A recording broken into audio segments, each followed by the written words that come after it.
3 గంటల high drama తర్వాత నిందితులు విడుదలయ్యారు. ధనుంజయ రెడ్డి, కృష్ణమోహన్ రెడ్డి, బాలాజీ గోవిందప్ప జైలు నుంచి విడుదలయ్యారు. ఏపీ లిక్కర్ స్కామ్ కేసులో నిందితులైన ధనుంజయ రెడ్డి, కృష్ణమోహన్ రెడ్డి, బాలాజీ గోవిందప్ప 3 గంటల హై డ్రామా తర్వాత జైలు నుంచి విడుదలయ్యారు.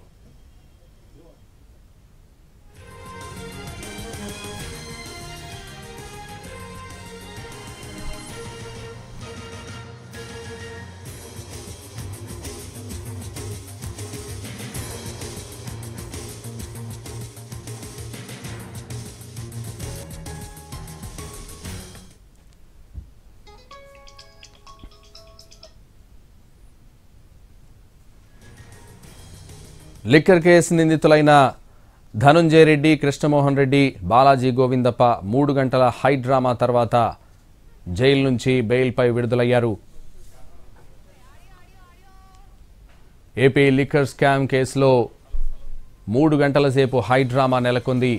3 గంటల హై డ్రామా తర్వాత ముగ్గురు నిందితులకు బెయిల్పై విడుదలయ్యారు. అయితే ఇవాళ ముగ్గురి బెయిల్ పిటిషన్లు క్యాన్సిల్ చేయాలని హౌస్ మోషన్ పిటిషన్ దాఖలు చేయడానికి సిద్ధమైంది ప్రాసిక్యూషన్. అయితే 3 గంటల హై డ్రామా తర్వాత ధనుంజయ రెడ్డి, కృష్ణమోహన్ రెడ్డి, బాలాజీ గోవిందప్ప జైలు నుంచి విడుదలయ్యారు.